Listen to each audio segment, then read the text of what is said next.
Seja bem-vindo ao episódio número 50 do podcast Miguel Sousa Tavares de Viva Voz. Falamos da Cimeira da NATO em Vilnius, do que foi dito e do que ficou por dizer, do regresso político de Pedro Nuno Santos e de um imposto temporário que criou raízes no sistema fiscal português. Reservamos, como já sabe, um improviso para a parte final da nossa conversa. Eu sou a Paula Santos.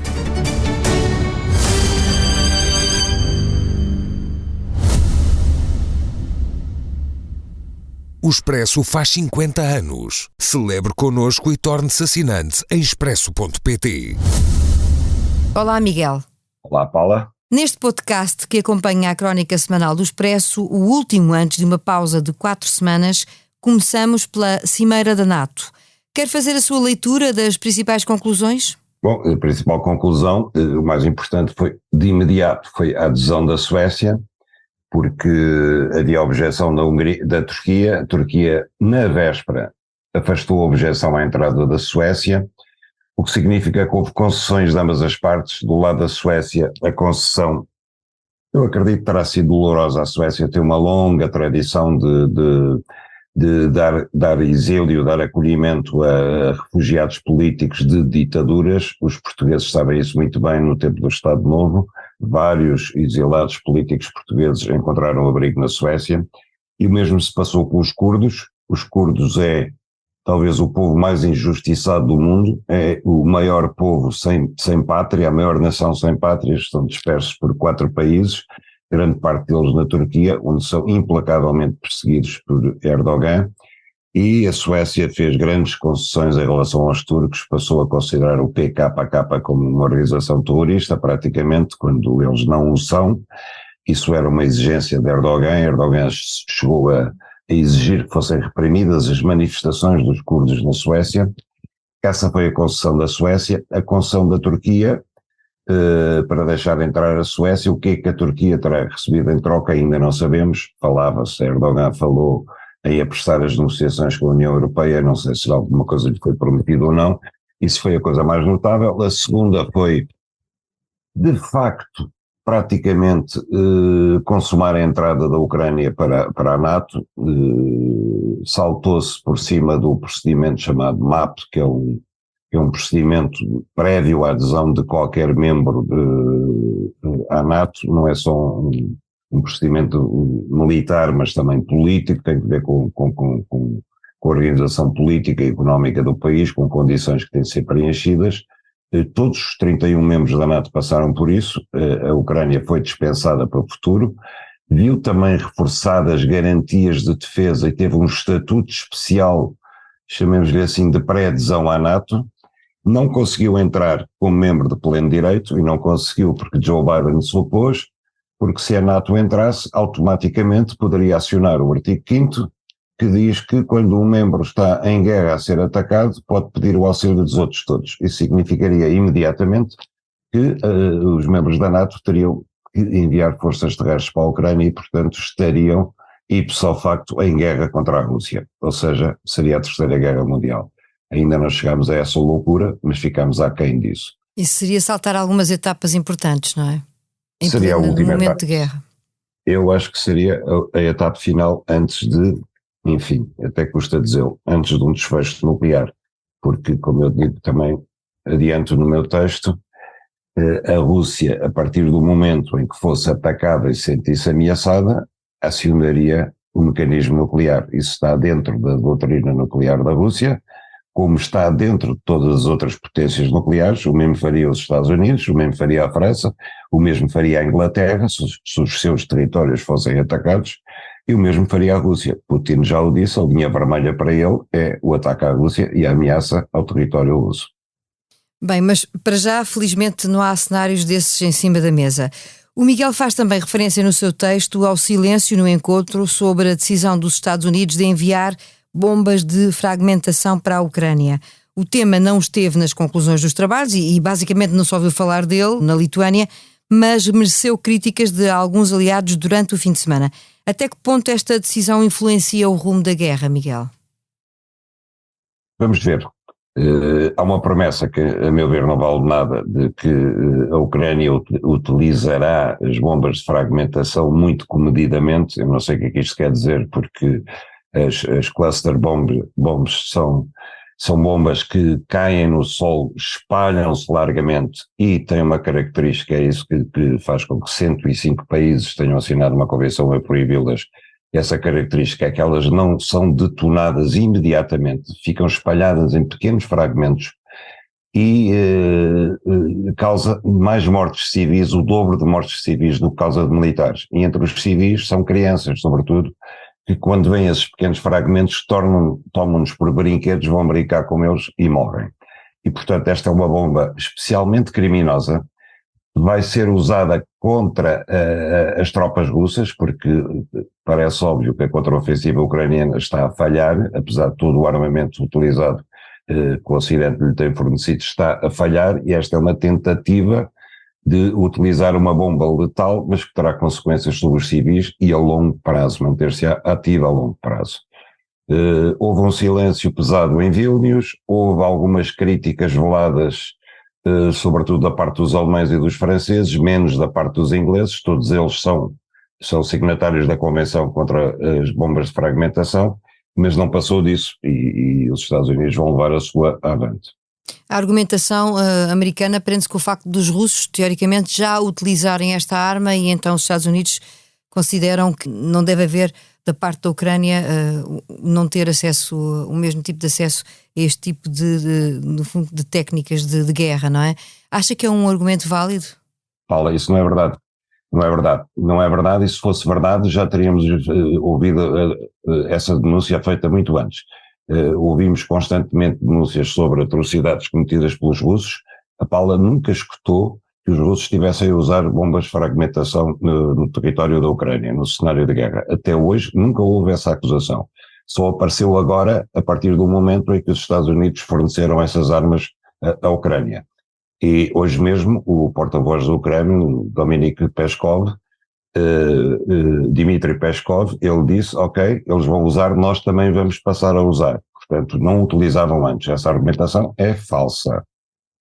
Agora, em qualquer dos casos, independentemente destas bombas de fragmentação enviadas pelos Estados Unidos, há uma estratégia que também acabou de sair da Cimeira, que passa pelo reforço, mais uma vez, pelo reforço do apoio militar a Zelensky. O Miguel dizia aqui há uns tempos que a NATO, no fundo, já estava na Ucrânia, e isto é mais um sinal de que isso acontece, não é? É mais um sinal, e as bombas de fragmentação, aliás, Biden disse-o, vêm responder à exaustão da capacidade de fornecer mais munições à Ucrânia. Ou seja, isto parece uma coisa inverosímil, mas é verdade. A Ucrânia esgotou os estoques de armamento clássico dos países membros da NATO. Foi tudo esgotado na guerra da Ucrânia, o que é extraordinário, porque se nós pensarmos que daqui a uns meses a expectativa era que fosse a Rússia a esgotar as suas capacidades humanas e de armamento, de munições. Diziam-nos que a Rússia ia ficar sem munições. Afinal, foi ao contrário. Parece que a Ucrânia é que está sem munições e, portanto, provisoriamente, como disse Biden, vão usar as bombas de fragmentação até que a NATO consiga retomar o fornecimento de munições na quantidade necessária para continuar a guerra na Ucrânia. Sobre a guerra, não podemos dizer que vamos para férias descansados, mas na sua leitura, e agora mudamos de assunto, há quem o possa fazer. O Miguel fala do ressuscitado Pedro Nuno Santos, que é uma figura que continua a merecer-lhe espanto. Tem muitas vidas e muitos fôlegos este candidato a futuro líder do PS? Eu acho que ele tem as vidas que a imprensa lhe quiser dar, e os comentadores, porque ele é um ressuscitado pela mão da imprensa e dos comentadores. Vamos lá ver. Eu digo no meu texto que eu comecei a reparar nele quando ele teve aquela célebre declaração, não sei se foi num congresso da Juventude Socialista ou num congresso do Partido Socialista, foi numa reunião socialista. Eu creio que foi uma ação de campanha. Uma ação de campanha. No auge da crise da dívida externa portuguesa, ele se lembrou de ameaçar os alemães, que lhes punha, os banqueiros alemães punham-lhes os joelhos a tremer, declarando que não pagávamos a dívida externa. Eu achei isso absolutamente extraordinário, porque quem ficaria a tremer, sobretudo, era, por exemplo, a Caixa Geral de Depósitos, eram os pequenos aforradores portugueses, os compromissos do Tesouro, certificados da Forro, etc., que detêm grande parte da dívida portuguesa. e por aí eu fiquei a saber que o Pedro Nuno Santos ignorava esse facto por completo, achava que os criadores portugueses eram só banqueiros alemães com o charuto na boca, a barriga grande, etc., essa figura imortalizada pelos cartunistas. Por outro lado, também ignorava que se Portugal declarasse que não pagava a dívida externa, no dia seguinte ninguém emprestava nem mais €1, e como nós não tínhamos, o Tesouro Português não tinha capacidade para acorrer às necessidades do Estado português, a primeira coisa que acontecia é que deixava de se pagar aos funcionários públicos, deixava de haver dinheiro para fazer funcionar a saúde, os hospitais, etc., e o país entrava numa bancarrota que ninguém sabia como é que saía daí. Mas, para meu grande espanto, as palavras de Pedro Nuno Santos foram saudadas com um entusiasmo extraordinário e ele passou a ser assim uma espécie de símbolo da esquerda verdadeiramente socialista e um homem de coragem, um homem de princípios e etc. Eu achei isso extraordinário e, enfim, segui a carreira política dele com atenção desde aí. Constatei que essa leviandade da forma como ele tratava dinheiros públicos depois transmitiu-se também à forma como geria. Vi como ele injetou 3,2 mil milhões na TAP, que afinal parece que vai para venda por 750 mil ou 1.000 milhões, e o resto desapareceu, vindo do bolso dos contribuintes. Vi como ele não gostava do Sr. Neumann e lhe pagou 50 e tal milhões para se ir embora. Fez a mesma coisa com os outros administradores da TAP. Vi como ele pagou 500 mil euros de indemnização a Alexandra Reis, sem saber se a indemnização era juridicamente devida. E sem admitir que tinha pago, depois é que se veio a recordar, não é? Exatamente, sem sequer se lembrar que tinha pago, decidiu por WhatsApp e nem se lembrava que mandou pagar 500 mil, uma ninharia, não era dinheiro dele, foi uma ninharia, nem se lembrava que tinha mandado pagar, e depois de tudo isto, eis que regressa incólume, passa pela CPI, onde se gaba que a CP esteve em greve só este ano, metade dos dias, que está inacreditavelmente pior do que estava, tinha ganho 11 milhões de euros, fantástico, ou qualquer coisa do género.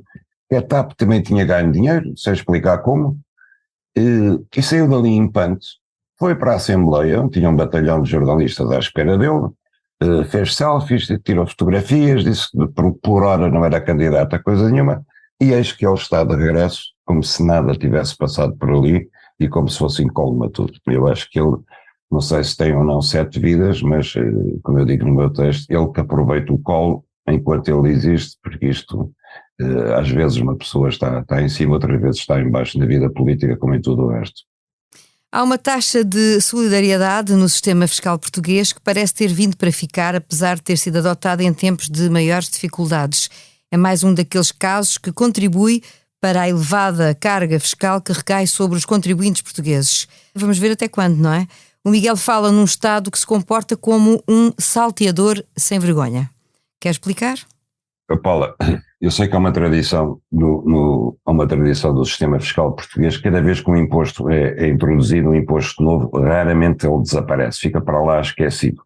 Agora, neste caso, foi dito expressamente aos portugueses que estávamos perante uma emergência. O Estado português, de facto, tinha entrado em incumprimento, tinha ido à falência, foi preciso pedir 78 mil milhões de euros emprestados e, portanto, todos os portugueses tiveram que fazer um esforço para acudir à salvação financeira do Estado. Veio a tal carga brutal de impostos, que falou Vítor Gaspar, e entre essa carga brutal de impostos estava, para os escalões mais altos do IRS, que era quem já pagava mais, uma sobretaxa de 2% a 4%, o que fez com que quem pagava 48% pudesse passar a pagar 50% ou 52%. Passou a crise, felizmente demos a volta, temos boas contas, como estão sempre a gabar-se. Só no ano passado a arrecadação fiscal foi 30% superior, em 2022. O Estado cobrou 11 mil milhões de euros a mais do que tinha cobrado no ano anterior e a sobretaxa mantém-se. De provisória parece que passou a definitiva. Ou seja, independentemente da situação financeira do Estado, os portugueses, alguns, continuam a ser obrigados a pagar uma sobretaxa de solidariedade quando, afinal, o Estado aparentemente está rico ou pelo menos está muito melhor do que estava.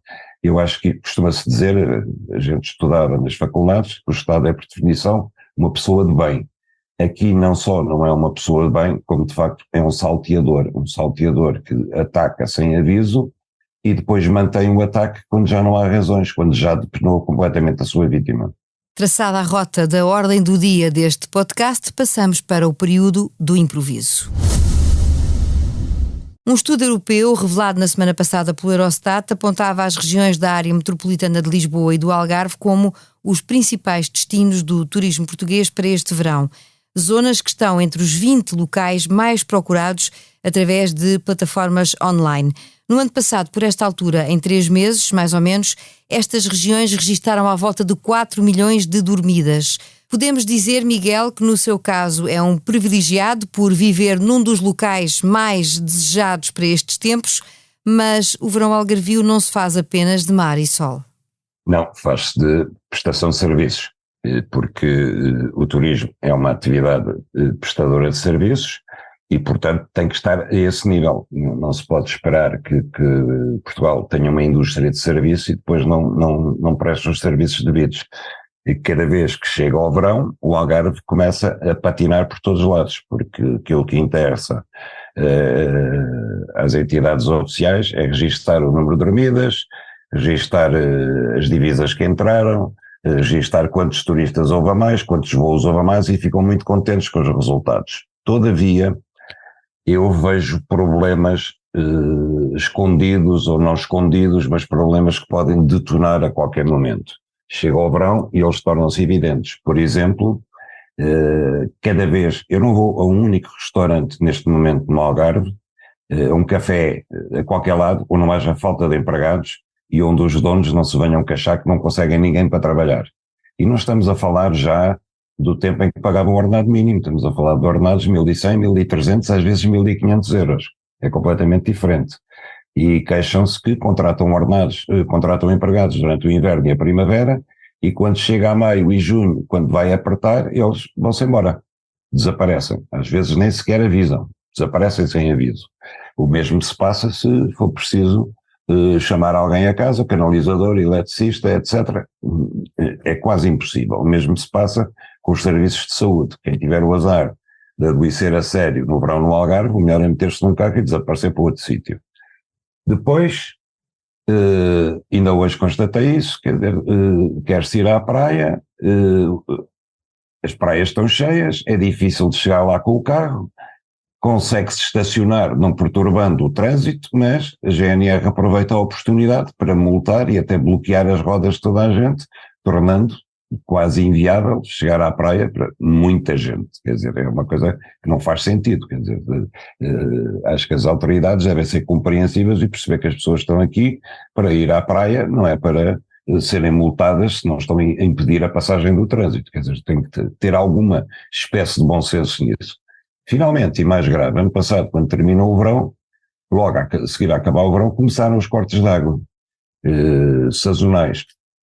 E eu achei estranho, mas pensei, bom, se calhar esgotaram a água durante o verão, a Ministra da Agricultura tinha dito que havia água para o verão, agora acabou o verão, começam os cortes de água. Agora já começaram os cortes de água. Esta semana aqui onde eu estou, foi domingo, foi segunda-feira durante umas horas, foi ontem muito pouca água e foi hoje durante todo o dia, ainda dura. A explicação oficial são sempre rupturas de água. Eu acho muita coincidência, tanta ruptura de água e durante tanto tempo, e a incapacidade de resolver tantas rupturas de água durante, esta última já vai em mais de 20 horas. Eu espero que isto não seja de facto racionamentos de água disfarçados de rupturas de água. Mas aquilo que eu vejo como perigoso é que os estrangeiros não têm esta compreensão, não estão habituados a isto. E basta que saia um artigo no Daily Mail, que saia um artigo no jornal alemão a dizer, atenção, no Algarve não há serviço, não há empregados nos restaurantes e cortam a água várias vezes, e o turismo do Algarve vai atravessar uma séria crise, porque é muito fácil estar próspero, mas também é muito fácil mandar abaixo uma indústria que depende dos serviços, se os serviços não funcionarem. Acaso para perguntar, ainda haverá mundo daqui a um mês? O título da crónica desta semana no Expresso encaixa nesta despedida de um episódio que terá novos capítulos durante o mês de agosto. Não perca de vista a atualidade, ao sabor de uns dias de descanso, se possível.